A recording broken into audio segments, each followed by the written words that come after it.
Hello everyone, welcome you all on Threshold Geography. Geography की theories को समझने के साथ साथ बहुत ज़रूरी है कि हम मैप्स को भी समझें. Maps are the essential tools of geography. तो इसी कंटेक्स्ट में आज जो हम आपके सामने टॉपिक लेकर आए हैं वो है ज्योग्राफी थ्रू मैप्स, जिसमें हम सबसे पहले पढ़ेंगे एशिया कॉन्टिनेंट के बारे में.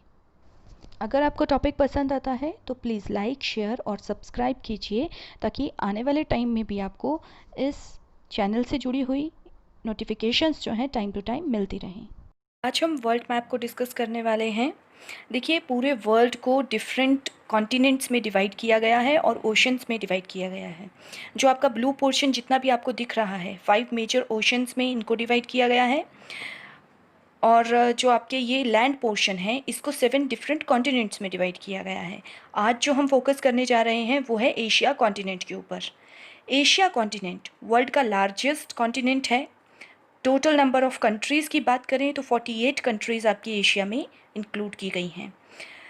इन 48 कंट्रीज़ में देखिए, कुछ बुक्स में आपको 50 भी मिलेगा, गूगल पे शायद आपको 50 मिले. वहाँ पे क्या है, आपका मकाओ रीजन और आपका हांगकांग रीजन, इन दोनों को as a country list out किया गया है, जबकि ये आपके चाइना का पार्ट आते हैं.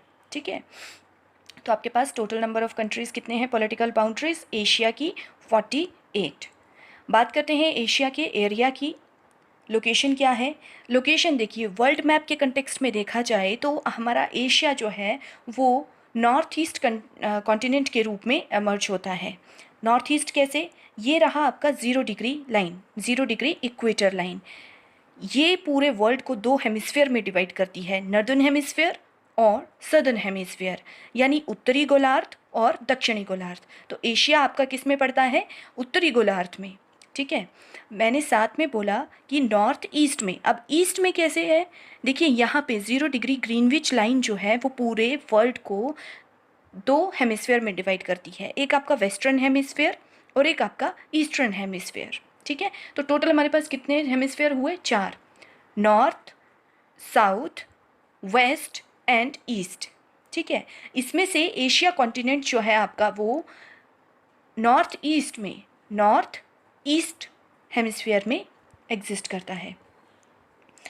बाउंड्री की बात की जाए, यहाँ पे 180 डिग्री जो आपका लॉन्गिट्यूड है, इंटरनेशनल डेट लाइन जिसे कहा जाता है या बेरिंग जलडमरू जिसे कहा जाता है, उसके वेस्टर्न डायरेक्शन की तरफ आपका सारा क्या है? ये एशिया कॉन्टिनेंट है.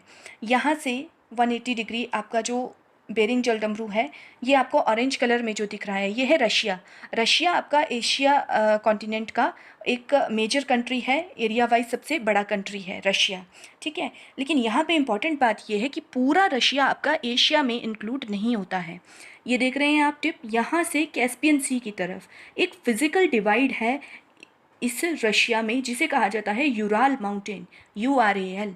यूराल माउंटेन जो है वो नेचुरली रशिया को जो है 2 पार्ट में डिवाइड कर देता है. यूराल माउंटेन के वेस्टर्न वाला पोर्शन जो है उसको हम यूरोप के साथ जॉइंट करते हैं, और इस यूराल माउंटेन के ईस्ट वाला पार्ट जो है उसको हम एशिया में इंक्लूड करते हैं. ठीक है, इतना क्लियर हो गया? कैस्पियन सी, ये एक आपका नेचुरल डिवाइड रहता है एशिया और यूरोपियन कंट्रीज़ के बीच में. उसके अलावा जो आपका टर्की है, टर्की देखिए नाम से हमें थोड़ा सा ऐसा लगता है कि शायद यूरोपियन कंट्री होगा, लेकिन most of the Turkey land जो है आपका एशिया का पार्ट काउंट किया जाता है.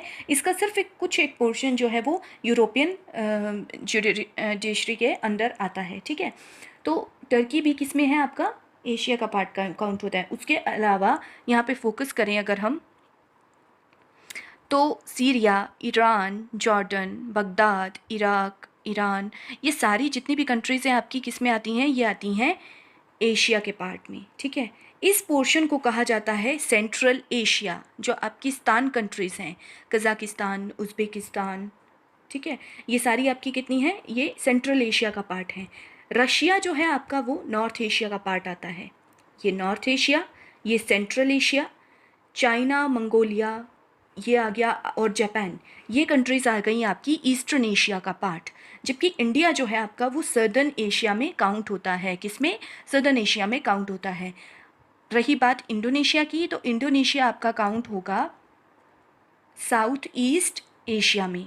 ये साउथ एशिया का कौन सा पार्ट है? ये साउथ सदर्न पार्ट है, साउथ, लेकिन किस डायरेक्शन में है? ईस्ट की तरफ को भी है। तो ये इंडोनेशिया आपका किस में काउंट होगा? साउथ ईस्ट एशिया में।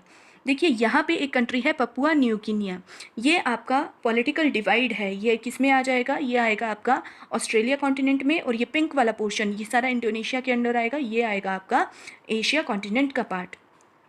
तो ये तैमूर सी वगैरह जो है ये आपके नेचुरल डिवाइड बनाते हैं एशिया और ऑस्ट्रेलिया के बीच में। यहाँ से आप ये सारा bay of Bengal, Arabian sea, Indian ocean, ये एशिया के पार्ट में आ जाएंगे। और उसके बाद यहाँ पे रेड सी जो है और ये मेडिटेरेनियन सी, यहाँ से ये वाला पोर्शन जो है उसके ईस्ट की डायरेक्शन में, ये सारा पोर्शन किस में आ जाएगा? एशिया के अंडर आ जाएगा। ये रेड सी और मेडिटेरेनियन सी, यहाँ पे स्वेज नहर अगर आपने नाम सुना हो तो इंटरनेशनल ट्रेड में या इंटरनेशनल वाटर बॉडीज़ में बहुत प्रमुख ये एक वाटर बॉडी है, स्वेज कैनाल, जो मिलाती है मेडिटेरेनियन सी को किससे? रेड सी से जोड़ती है स्वेज नहर। ये स्वेज नहर जो है ये रेड सी के इस तरफ, सऊदी अरेबिया किस में आया? ये आया एशिया में। और ये सारा आपका इजिप्ट, सूडान वगैरह किस में आ गया? ये आया आपका अफ्रीकन कंट्रीज़ में। तो ये एक यहाँ से ये आपका एक नेचुरल बाउंड्री लाइन है। टर्की आपका एशिया में, और यूक्रेन आपका किस में आ जाएगा? यूरोप वगैरह में आ जाएगा। और यहाँ से आपका ये यूराल माउंटेन नेचुरल डिवाइड। तो आपका ये देखिए ये पूरा पोर्शन किस में आया आपका? ये आया आपका एशिया का पार्ट। तो आई थिंक अब आपको थोड़ा सा क्लियर हो गया होगा कि एशिया की आउटलाइन क्या है, इंडिया की लोकेशन कहाँ पे एग्जिस्ट करती है एशिया में। ठीक है, next we have water bodies. Some important water body features जो हैं आपके वो हैं इंडियन ओशन एक बहुत एक तो 5 प्रमुख महासागरों में एक है ये। दूसरी बात, इंडिया के नज़दीक है, इंडिया के क्लाइमेट पे इसका बहुत डायरेक्ट इम्पैक्ट हमें देखने को मिलता है। जो आपका मॉनसून है उस पर बहुत डायरेक्ट इम्पैक्ट देखने को मिलता है इस इंडियन ओशन का। ठीक है, साथ ही में यहाँ पे अरेबियन सी और बे ऑफ बंगाल जो आपका साउथ इंडिया है उसकी वजह से ये इंडियन ओशन ही किस में 2 चैनल्स में डिवाइड हो गया है, अरेबियन सी और बे ऑफ बंगाल। अरेबियन सी में जो आपके आइलैंड ग्रुप है इंडिया के वो हैं लक्षद्वीप, और बे ऑफ बंगाल में कौन से हैं? अंडमान निकोबार आइलैंड्स। ठीक है, उसके अलावा यहाँ श्रीलंका, इंडिया की नेबरिंग कंट्री है आपकी श्रीलंका और भारत को मिलाने वाली जो एक पतली नैरो स्ट्रिप है जिसे इंग्लिश में एडम्स ब्रिज कहा जाता है और हिंदी में क्या कहा जाता है? पाक जल संधि। ठीक है, ये बहुत बड़ी क्वेश्चन में आ सकता है आपको, 1 लाइनर में एक इम्पॉर्टेंट है ये। तो पाक जल संधि कहाँ है? देखिए आप कोशिश करेंगे कहीं इसको पाकिस्तान में ढूंढने की, तो ऐसा बिल्कुल नहीं है। पाक स्ट्रेट जो है आपकी श्रीलंका और भारत को मिलाने वाली एक नैरो लैंड स्ट्रिप है। ठीक है, जो किसको बेसिकली मर्ज करती है? बे ऑफ बंगाल को मिलाती है इंडियन ओशन से। ठीक है, पाक स्ट्रेट किसको मिलाती है? बे ऑफ बंगाल को इंडियन ओशन से मिलाती है। ठीक है, यहाँ पे आपके मालदीव्स, लक्षद्वीप और अंडमान निकोबार आइलैंड्स ये हो गए। दूसरी चीज़ जो ज्योग्राफी में आप इंडिया के कंटेक्स्ट में पढ़ेंगे वो होगा कि कई बार आप देखिए आपकी बुक्स में आपको देखने को मिलेगा भारतीय उपमहाद्वीप। क्या ये टर्म है? ठीक है, और क्या डिफरेंस है भारत और भारतीय उपमहाद्वीप में? देखिए, जैसे महाद्वीप की एक प्रॉपर डेफिनेशन होती है, महाद्वीप वो पोर्शन होता है जो चारों तरफ से पानी से घिरा हुआ हो। ठीक है, भूमि का एक बहुत बड़ा लैंड मास जो चारों तरफ से पानी से घिरा हुआ हो उसे हम महाद्वीप की डेफिनेशन देते हैं। लेकिन इंडियन सब कॉन्टिनेंट में इंडिया, श्रीलंका, म्यांमार, पाकिस्तान, ठीक है, ये आपकी कुछ एक नेबरिंग कंट्रीज़ जो हैं उनको इंक्लूड किया जाता है। ठीक है, और ये मिलाकर बनाती हैं भारतीय उपमहाद्वीप। ये सारा पोर्शन जो है क्या है? 3 तरफ पानी से घिरा है, 4 तो नहीं, लेकिन किस तरह से 3 तरफ पानी से घिरा हुआ है। तो एक कंट्री की लोकेशन अपने आप में ये बहुत यूनिक बन जाती है कि वो एक कंट्री होने के बावजूद 3 तरफ से इतनी बड़ी वाटर बॉडी से घिरा हुआ है। तो इंडिया और उसके कुछ एक नेबरिंग कंट्रीज़ को किस में इंक्लूड कर दिया जाता है? इंडियन सब कॉन्टिनेंट में इंक्लूड कर दिया जाता है।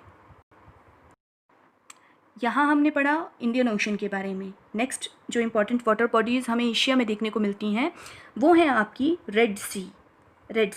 देखिए, जो आपकी वाटर बॉडीज़ होती हैं वो मेनली वैसे किसी कंट्री की पर्सनल उसमें नहीं आती हैं, टेरिटरी में। ठीक है, कुछ एक किलोमीटर का एरिया जो है, कुछ एक नॉटिकल माइल्स का एरिया जो है वो कंट्री की पर्सनल टेरिटरी में आ सकता है, लेकिन उसके बाद जो आपकी बड़ी वाटर बॉडीज़ हैं वो इंटरनेशनल वाटर में इंक्लूड हो जाती हैं, और उस टाइम पे उस जगह पे किसी भी कंट्री का उस पर अधिकार नहीं रह जाता है, वो अपने आप में एक इंडिपेंडेंट फिजिकल फीचर बन जाता है। ठीक है, तो अरेबियन सी हो गया, बे ऑफ बंगाल हो गया, यहाँ पे भी भारत का कुछ एरिया तक जो है वो प्रशासनिक अधिकार रहता है, लेकिन उसके बाद जो है ये इंटरनेशनल वाटर्स में जब आप एंटर कर जाते हैं तो बे ऑफ बंगाल और अरेबियन सी के पार्ट्स भी क्या हो जाते हैं, वो इंडिपेंडेंट हो जाते हैं एक तरह से।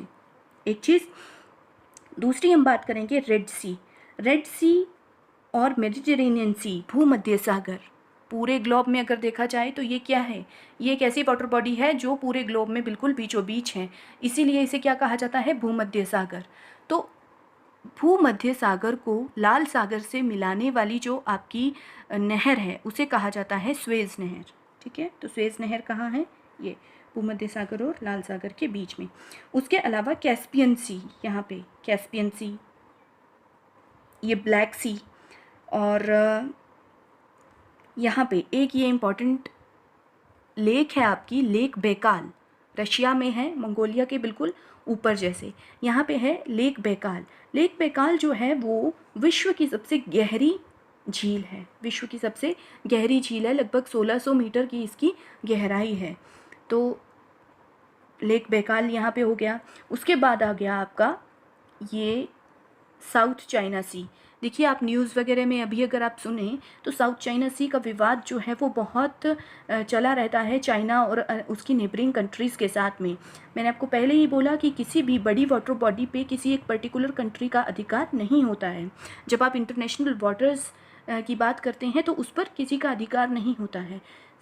हाँ, आप ऐसा मान सकते हैं कि चाइना के साथ लगता हुआ ये कुछ एक नॉक्टिकल माइल्स का जो एरिया है ये चाइना के अधिकार क्षेत्र में आ सकता है। यहाँ के डिसीजन जो है चाइना अपने हिसाब से ले सकता है, लेकिन साउथ चाइना सी जो है वहाँ पे अमेरिका अपने चाइना जो है अपने अधिकार होने की बात करता है, यहाँ पे अवैध खनन वगैरह की प्रक्रियाएँ करता है, तो उस पर ऑब्जेक्शंस रहते हैं आपके बाकी नेबरिंग कंट्रीज़ को। ठीक है, जो अपने आप में सही भी हैं। तो ये विवाद जो है वो चला रहता है। तो नेक्स्ट टाइम आप जब भी न्यूज़ में साउथ चाइना सी की बात सुने तो आपको पता होना चाहिए कि उसकी लोकेशन कहाँ है और इंडिया के कंटेक्स्ट में वो कहाँ जैसे लोकेट है। ठीक है, तो ये देखिए ये हमारा इंडिया और ये रहा आपका साउथ चाइना सी।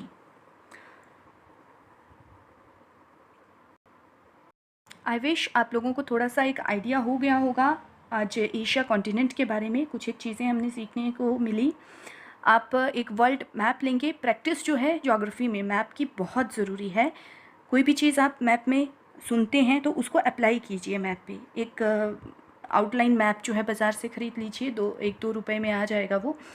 उसमें आप कोशिश कीजिए ये कुछ एक वाटर बॉडीज़ जो आज आपको बताई हैं प्लस एक आउटलाइन के तौर पे कॉन्टिनेंट, एशिया कॉन्टिनेंट का को मार्क करने की। ठीक है।